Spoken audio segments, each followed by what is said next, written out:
So let me just start this. So my name is Sandro Pereira. I'm the head of integration at Devscope. I'm a Azure MVP, or I'm being an MVP. So from the last 10 years, I guess. So I think I started in 2011.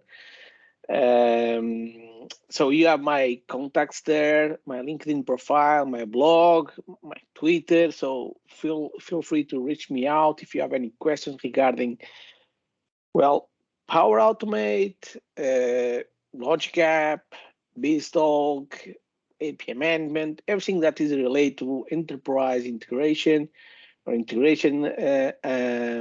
I'm This is what I'm working 100% of my time, and what I enjoy doing. It's all about this. So feel free to reach me out. And today, well, I think we can actually go a little off topic, on topic. It's about automation, but not about Power Automate or Logic App itself, but is how to control our solutions, integration solutions with an automation account.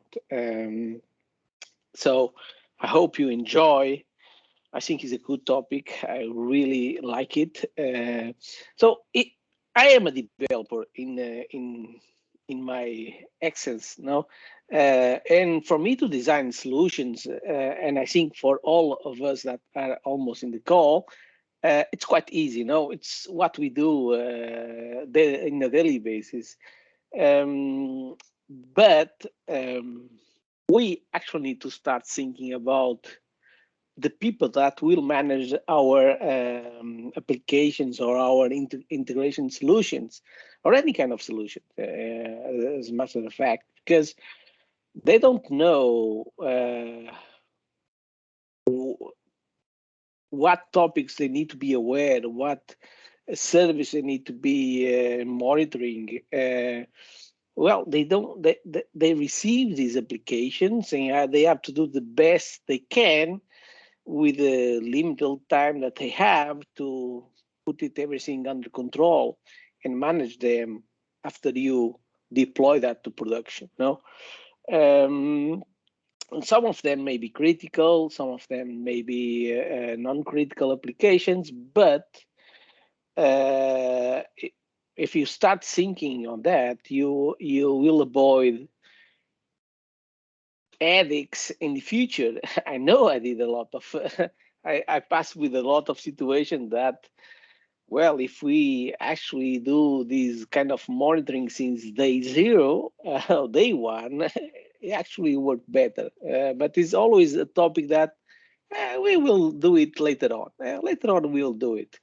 And sometimes the something fails, and that became critical. No? And if you actually find a client that say, no worry, we monitor everything, everything is perfect, we live in a perfect world, run as fast as you can, because, well, when everything fails, they will enter in DEFCON mode, and you will be the last one to know, and they will actually, as I say here, they will use the red phone. It's used to call the president when there's a nuclear war. Um, that a disaster is happening, and you will face a lot of issues. You will kind of, depending on the situation, will have a few hours, few days with not good night sleeping. No, so it's important, and to think that monitoring is kind of a key piece for your solutions also. No, especially in Azure, that kind of we are working with the Lego pieces, and we need to put it under control. No, a lot of things that can go wrong, and a lot of teams involved. So kind of if you create some monitoring capabilities and to be preventive and not reactive, even better. Okay. So I'm not going too much slides because Well, I prefer to show you how did I solve some of these issues, or how I'm being solved some of these issues. And some examples, it's kind of that I'm actually implementing now in the clients are broken API connections. When you use a connector like Office 365, Teams, and so on, they have tokens also. And I learned from the pathway that they can expire due inactivity. No, so if you actually use these continuously, you are okay with that. But some scenarios that I have with my clients that we are using these, for example, Teams connectors to notify the teams via Teams message that errors were happening in production. Well, we want to use less possible these logic apps or these power automate flows. They are here. They are there for notifying when error failing, when an error is happening. So if everything goes well, they will not be executed, never. And this is what we want, for them never be executed. But when the error happens, we want to be notified. So we actually, what actually happened on that client is that the notifications start to fail due inactivity, which was a good situation. We didn't have errors, but well, sometimes it happens, and then we weren't aware that we are getting issues, and well, the red phone ring, and we have to go deep to find out the reasons why it's failing and why it was not notifying, and realize that these Teams tokens were expired. Uh, so it's good for you to monitor these API connections, see if they are broken, if they are running successful, activated, well, good. Otherwise, notify the teams that, well, you need to go there and re-authenticate, fix that connector, and so on and so forth. Also, and this kind is more to manage than monitoring, is, for example, finding orphan API connections. So we kind of start developing on Power Automate, on Logic App. In this case, I was using Logic Apps, and well, we create a lot of connectors. If you don't have a good start creating through the portal, then it gets even annoying because we have this team connection, team one connection, SQL one connection, and so on and so forth. And it kinds of getting difficult for us to manage which kind of connectors are not being associated with any logic app. They are there just because they are zombies, they are orphans, they are not bound to any logic app. And it's quite difficult for you to find out which are the orphan API connections, because you have to enter in each one and see if they have association with the logic app. And you cannot, it's kind of difficult because you don't have that information directly from the API connection. Instead, you have to go to the logic apps and see what logic apps are using, which connectors are using. So it's quite an annoying task and difficult task to do it manually. So kind of automate this task is good for you and for your teams, and it produces a really good output. A recently scenario also was kind of we have a service bus with the queues that we are sending message to the queues. And to control these queue mechanisms, we actually have two queues. one can go for like easily 200 messages in the queue. The other one, that is kind of the pooling, as well, it doesn't go above 1,000 messages, because that is kind of the active pooling. But sometimes when we face errors on our backend system, well, that queue message can start bigger, and if that happens, it just kind of stop everything, because there are a lot of messages to be consumed on that application. So we kind of want to be proactive also in this scenario, and if we see that active queue is kind of growing, well, let's better stop it to prevent further problems on the system. And then, of course, everything has to be notified on that.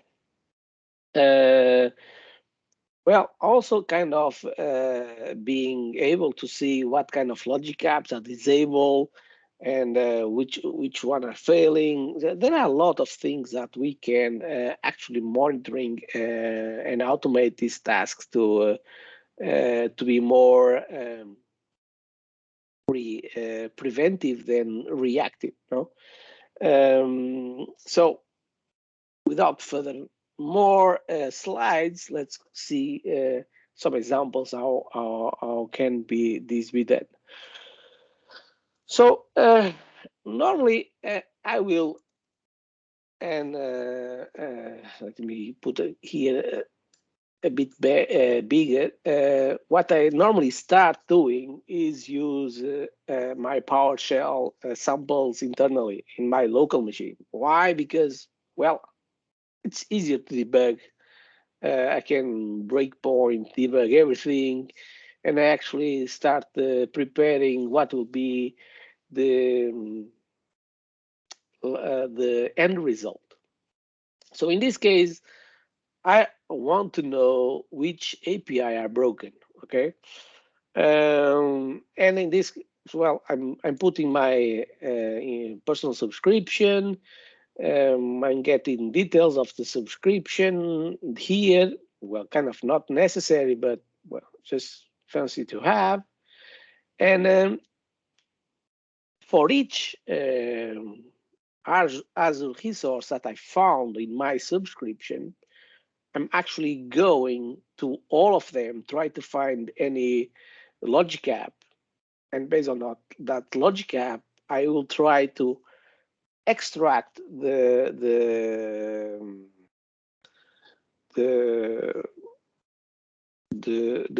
API connectors and see what are the status of that connectors. Okay, if they are in error or success. Well, if they are in success, I don't want nothing to happen. So I don't want to be notified if everything is good. No, avoid being causing noise.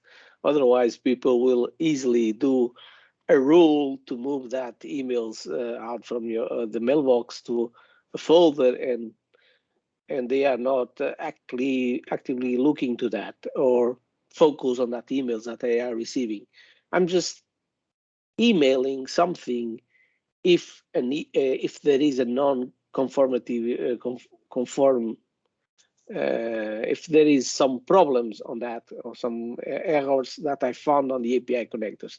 If they are all good, well, no need to bother the teams. And then I extract some details about what is the error, what is the resource group, and so on and so forth.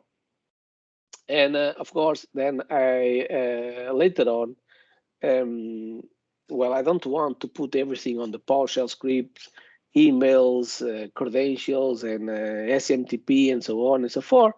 So I'm kind of invoking a logic app to be responsible to notify the teams, because then the teams can change that flow, that business flow, and in the future they can notify other people or notify other systems, integrate that message with other systems. Is more scalable. Okay, I will put it running, but it's taken a while. But if you see the output of that will be kind of going through all of these, and if there is a status, it says connected, otherwise error, it shows the error message. Well, that's just the output on the console for me to visual see what is happening. And again, if I press run, I'm just in the debug mode, kind of easy to do that. And well, I authenticate with Azure, and this will be running, checking all the API connectors available on the resource groups and so on and so forth. So let's leave it doing because it takes a little while. And what happens is that after that, it will send a message to that logic app. It's a simple logic app. It receives the payload, the JSON payload, the HTTP. It kind of goes call an Azure function just to transform the JSON to a HTML table output. That function is kind of an easy function. It receives a JSON. It goes to all of these API record that I'm creating. Here, and that on the output will send an API broken record inside that JSON, and you see it's already finished, and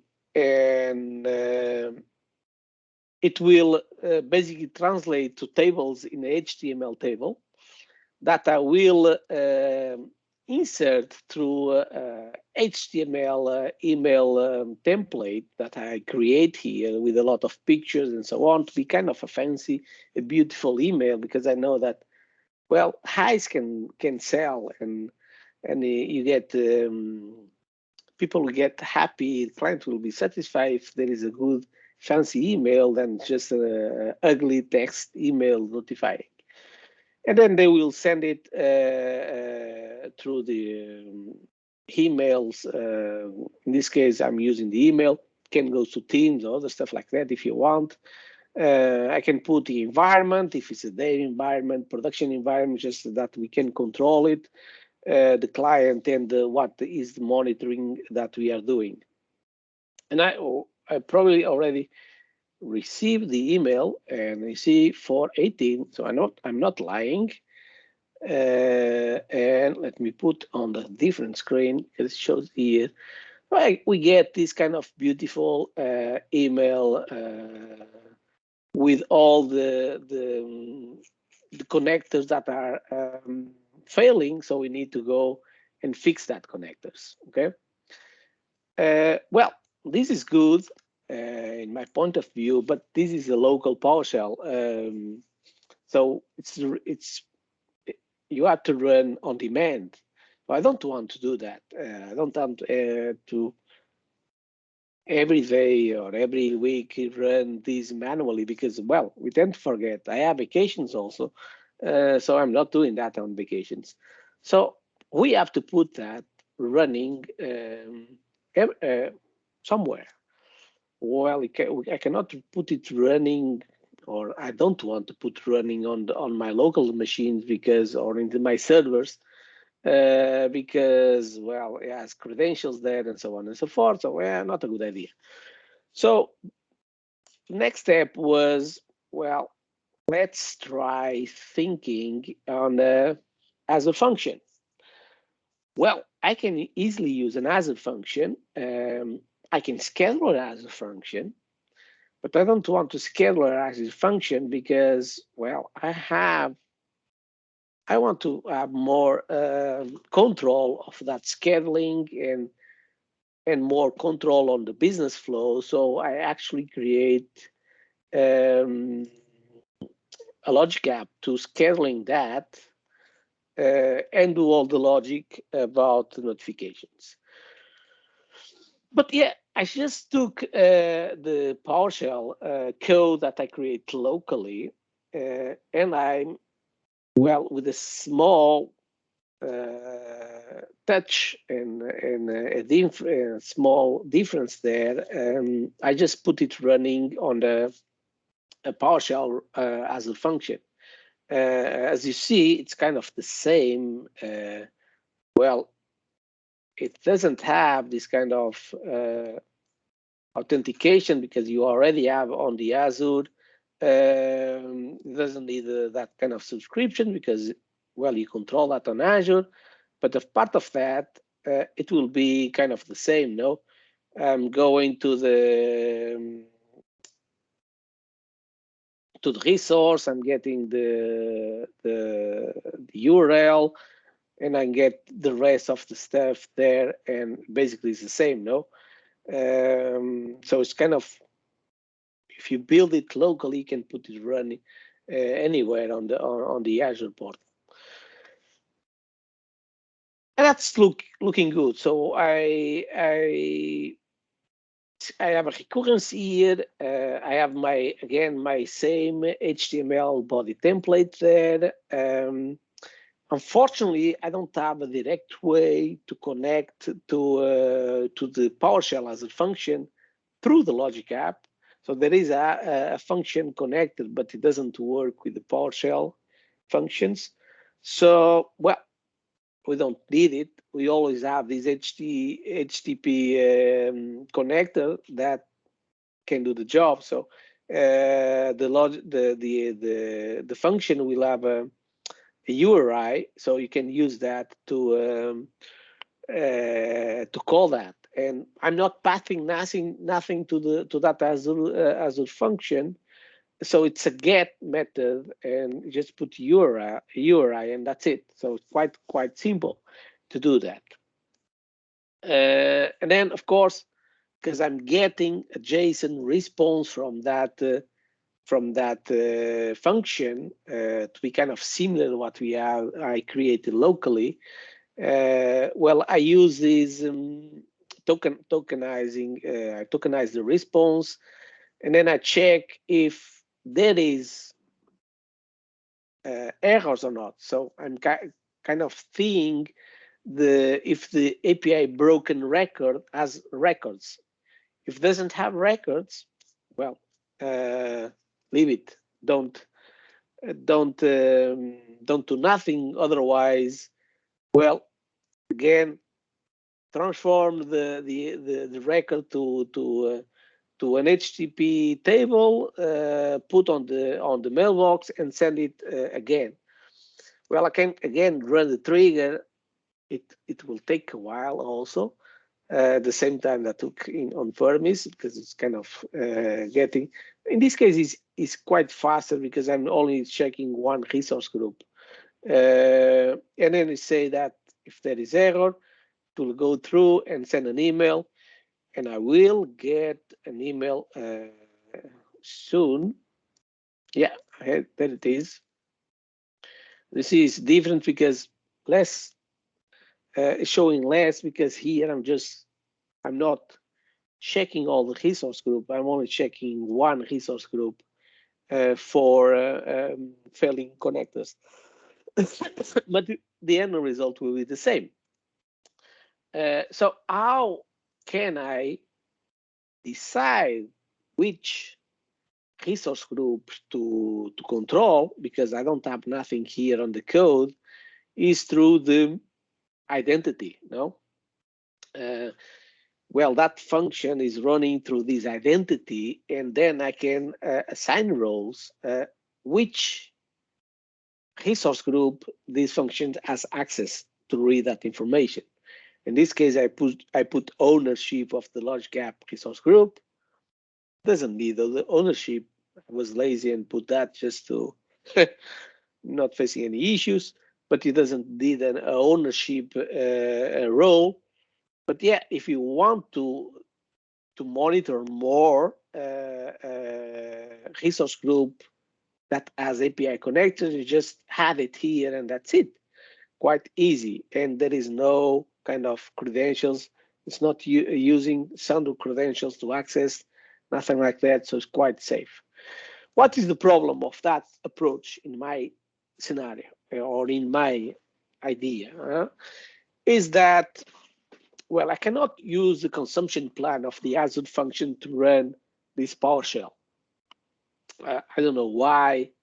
I try in many different ways, but some of these Azure models are not available, and even I try to import that, but it doesn't. I didn't was able to put it running. I just gave up trying to use the consumption model, and I had to use the app service plan, which means I have to pay a fixed cost on that, and I don't want to have a fixed cost on that. I don't want to pay, let's say, $40 if I can do the same job for a few cents, a few cents of small price, no. Um, and even I have this logic app running because I have more control in this situation, but I could avoid that and put a scheduling on the function. But even I have more costs here, that unnecessary costs, because if it checks, it doesn't find nothing, then it doesn't do nothing. But I still have this cost of running the logic app, which is quite small, but it's still cost. So my next idea was to use an automation account. No, this is why automation account is used for. So yeah, I just took again, as you see, the same code, small adjustments, but it's the same code. It does the same stuff. It goes to all the resource that this function has access, and try to find the connectors and notify again. So again, if I test it, start running, it will go through that all of that checkings, and we will call the first logic app that I show you, because it's just receiving the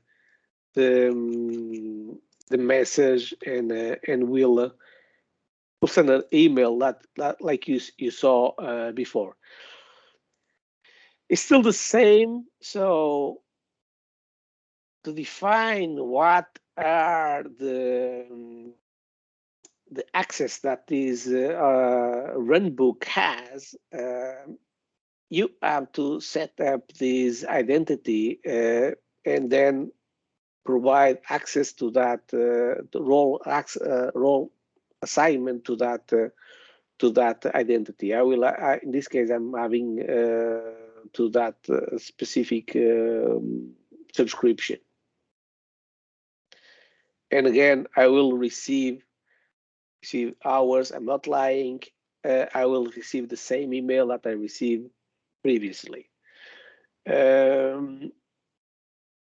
What is the advantage of this is that, well, it's a low cost. You don't pay too much. It's quite a small price for this automation account. The run books is quite a small cost that it has, and we can scheduling. So let me check. I have here. If I'm going to that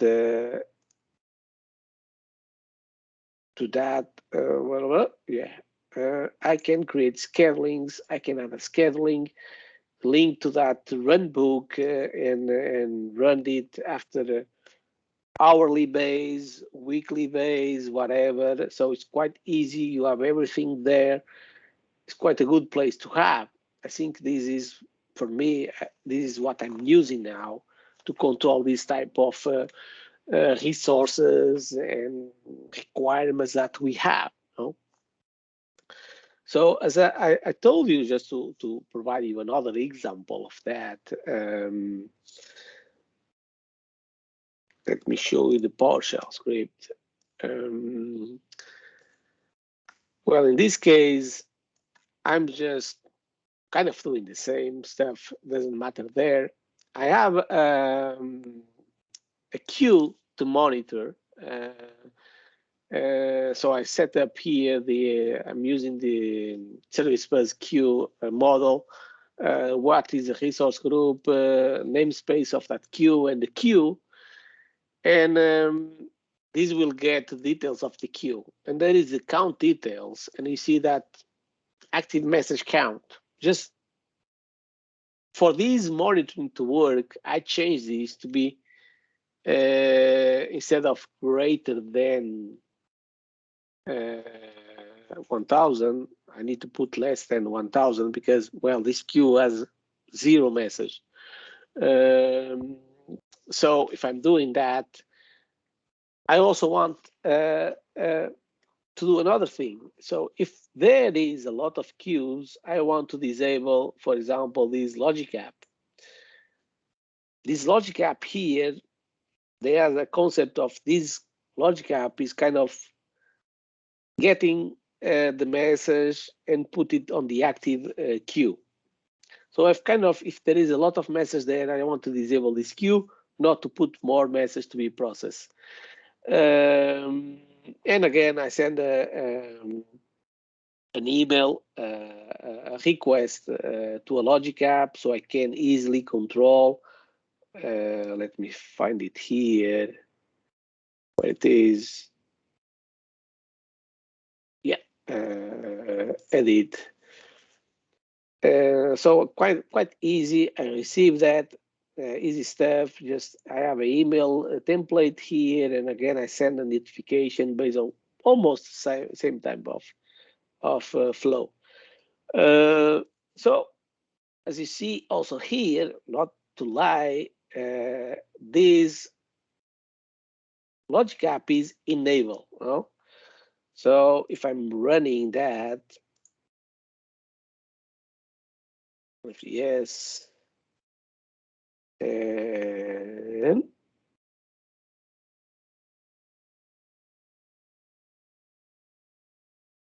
few seconds here. I still need to change some stuff here because, well, I was working on this today, and if everything goes well, I have to check if no, I just forgot that. I prepare that to running. So if it's less than 1000, just exit. I need to put greater than just to be executed, otherwise it fails. Sorry about that, confusion of mine.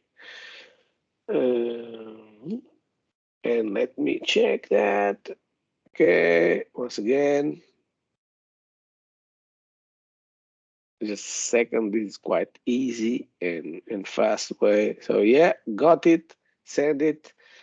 And then if you go here and kind of do a refresh, it is disabled, okay? So we actually disable that, and I may get an email also on I got the email. And in this case, I have another email template kind of saying iMessage ball of notification with the queue name, and of course, now is 0. Shouldn't notify that, but it's just for test purpose. Well, I tested that, and what I did again was, let me go here. Again, same look and feel. I have the connection, I use the service principal. That is the subscription that I want. This is the queue that I want, and then disable the same logic app. So kind of enable that. And if I run again, taste start, it will do the same works the way I want, and everything is notified. So kind of doing these PowerShell scripts on Azure and put it in the automation account to do these kind of tasks. Well, the automation account can do more. I like PowerShell. So when I think about scripting and monitoring, well, the first thing that comes in my mind is using PowerShell, because this is what admins are using, and they use it. So it's a kind of common language that we have. So again, for 37, it works the same as the other. And for them, it's quite easy. Even if I can write these, they can later on maintain and change that. So I think it's a win-win situation. And I do like PowerShell script. It's fast, it's easy, and we can do a lot of monitoring, alarming, and management through PowerShell. So this one is kind of a working process. Well, I think I didn't. Well, I don't have it here because I did change that.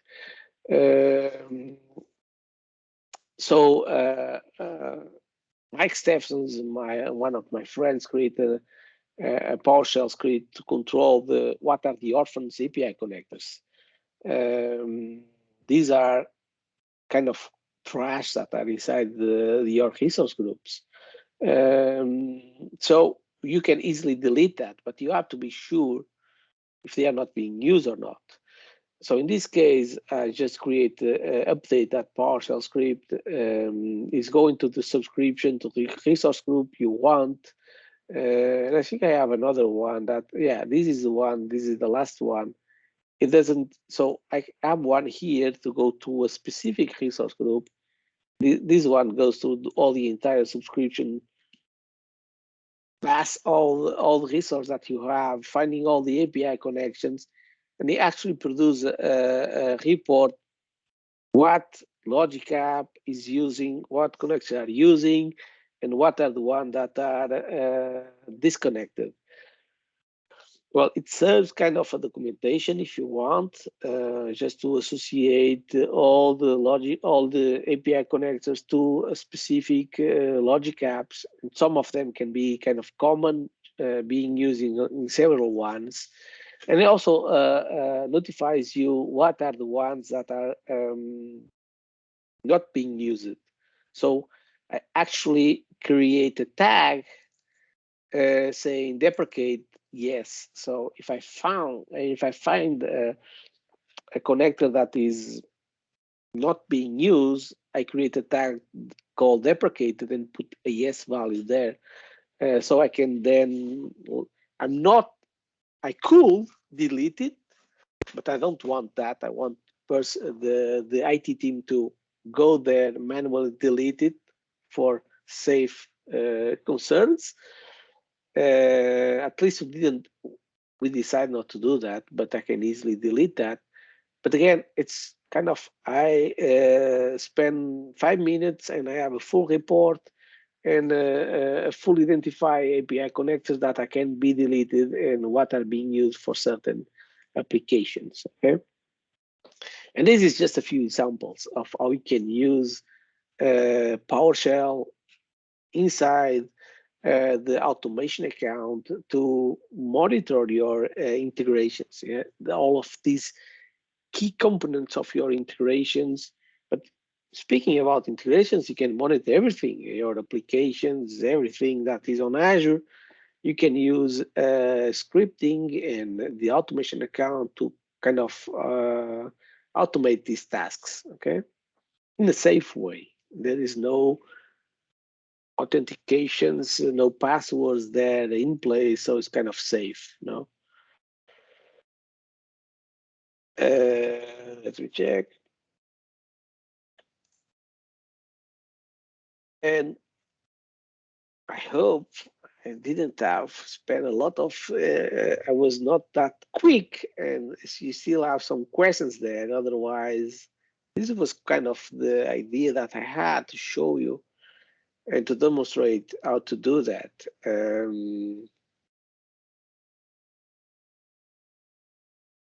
Is any questions? Q&A time. Thank you, Sandro. Okay, so now it's Q&A time. Okay, so please feel free to ask your questions here. I think we have still kind of 10 minutes. Yeah, definitely. Yeah, we've next session is the keynote session with Microsoft's Kent Weir. So we've still got about 10, yeah, we've still got 10, 20 minutes left. So Sandro, whilst we wait for questions, I know in the past you've really, I mean, I know tomorrow, for example, you're covering best practices for Logic Apps, for example. Yeah. Are there any kind of top best practices for Power Automate that you'd like to kind of share or discuss with the community, just say over the next 10 minutes, whilst we carry on over to the next session, if that's okay? Well, the basic ones are important, no? So naming conventions quite is important for me. No, everything that is in Azure, depending on this kind of Logic Apps, Power Automate, automation account, you have to be very careful on using the naming conventions. No, starting from the resource group, a good naming convention for the resource group, who has access to that resource group, and so on and so forth. Well, you create automation account. Let me see here my name of my automation account. Well, as you see, I just create SaaS automation account. Not a good idea for a naming convention. It's not a good naming convention. Kind of put well, automation account or company, a short name for the service, like automation account is kind of big. You can say AA, for example. Putting a description of what is the goal of that automation account, and again, prod dev environment to see if it's kind of there, prod, and so on. So good naming convention, taggings, and again, run books. So if you see, I kind of have this, never use this kind of test PP or something like that. I did a Find Azure Broken API Connection runbook or runbook. This is my subscription, monitoring service bus queue, and I think is there like a POC. This is not production. This is a proof of concept. Kind of using good naming conventions there. It's important, and the same applies to function. So, well, I did function function app test function app HTTP trigger one. Well, never do that. Okay, I did that. Well, I was playing around, but even now that I'm playing around, I try to avoid doing that, because once you follow that rules and you apply that rules even in your dev environment, you get used to apply good naming conventions, good best practices. So avoid doing all of this stuff.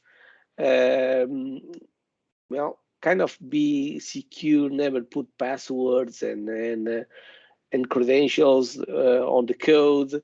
I don't mind to have, for example, here the URL of that Logic app, because this is internal stuff. No, only people that has access to that should kind of know this. But even I could change that to be more secure. I just don't feel that is quite more important than that.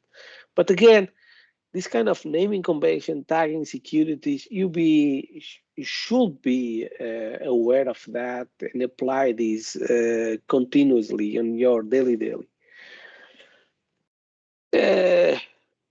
When you decide to use Power Automate over Logic App, Well, depending on the client, no. I have clients that as a, an automation, automate license, and they don't kind of want to use for now Azure.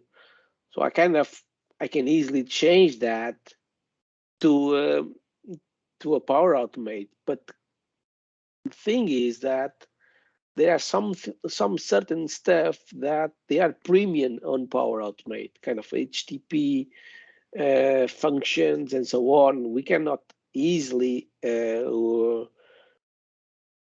that on Power Automate, except if they have kind of a premium license. And well, open bar can do whatever we want. But some of these steps I can even redo that, not using a function, but use the Power Automate features can be more hard to do, but yeah, doable. Why I'm doing that and using the Logic app? Well, again, pay as you use. I don't need license. I can use these enterprise connectors that are in Power Automate enterprise connectors. Here, this concept doesn't exist. And that's it. But yeah, Logic App, for example, Power Automate, for example, has a better feature in terms of notification than Logic App, because in Logic App, I have to use Office 365 account to send notifications. Well, I have to put here some account, and this cannot be a Sandro Pereira account. It has to be kind of a service user account to notify these the teams and using on that scenarios, because well, you never know. Tomorrow I'm on the company, but tomorrow my user is disabled, so everything starts failing. No, the Power Automate I didn't have here as a connector that is the mail connector, and that mail connector you don't need any kind of passwords, so it's kind of anonymous emails. So it's kind of better in terms of notifications than the, to check here. In this case, I'm using the Outlook, but here there is the mail connector. And this is quite, well, better to use in terms of this kind of notifications. We don't need an account. It works, send an email through the Power Automate account, and well, it's better for you to use. But you see that, well, this is kind of the same process you see on the Logic app, but in this case on the Power Automate, it can do the same stuff. The questions here, I'm using a function. Well, because I already had that function, I have the premium license, so I can use that. But I don't have a direct way to use it by functions. I have to go to the HTTP. Well, I kind of say that the Power Automate is more bind to Office 365, SharePoint, scenarios, kind of application integration, and so on.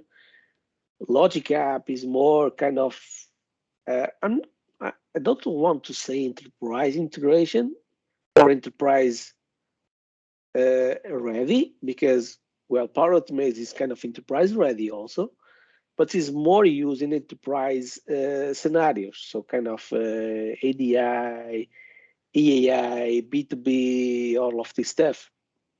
And everything that runs on Azure, well, I'm going to use Logic App. I'm not going to use Azure with Power Automate and so on and so forth. So kind of depending on what you are working, and choose either Power Automate or Logic App. Well, you just have to kind of have a good sense on using one or the other.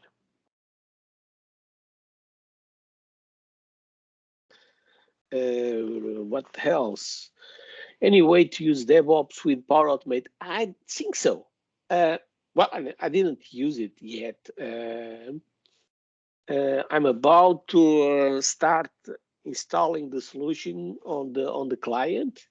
We are in a POC at the moment, and I will go to find out later on. But I think so. I think you can use DevOps on the Power Automate on the automation account. Well, sorry, you are mentioning about DevOps in Power Automate. I think so also. I think you have I never used DevOps in Power Automate, to be honest. But I think we had this morning a session that he spoke with the deployment features on the Power Automate, and he mentioned that DevOps and pipelines were able to do that also. I don't know if the question was to Power Automate or Power Automation account, but both of them, it should work. What else? So I mean to use DevOps to move Power Automate from one environment to the other and back. I think so again. And again, I never work with that, but I think you don't have any issue about Power Automate with the DevOps scenario. What else? I think you don't have many more questions.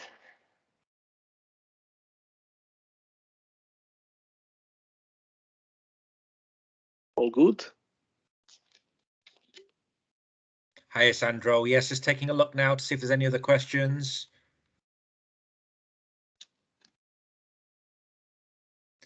So in our last 5 minutes, Sandro, do you have any kind of announcements you'd like to make in relation to, I know you've been involved in a lot of work around Logic Apps, Azure, integrations. Is there any other announcements you'd like to make? Well, tomorrow we have a good session about Logic Apps and best practices. I just recently wrote a book, but it's not about Azure. It's old stuff, on-premise stuff, Beanstalk, and it will be released soon. If you are interested in also legacy applications, in on-premise application, it's a good book to read. And I think during this year I will release a lot of stuff on Logic App scenarios. Let's see and wait and see.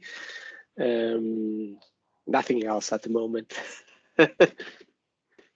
Thank you, Sandro. Well, Sandro, it was a great pleasure having you today. And we look forward to seeing you tomorrow in the Azure Integration Bootcamp. Please share your contact details in the chat, because I don't think people appreciate how much contributions you actually make. So if you could share your blog in particular and your contact details in the chat, so that the community can keep in touch with you. Fabulous. Okay, so while Sandra does that, and whilst we wait for Kent, who will be delivering the Microsoft keynote for Power Automate, very exciting. So that will start in 5 minutes. So Kent's keynote will start in 5 minutes. Before we begin Kent's keynote, we will have a 5-minute interlude where you can review the next sessions for the bootcamp. Thank you once again, Sandro. Bye-bye.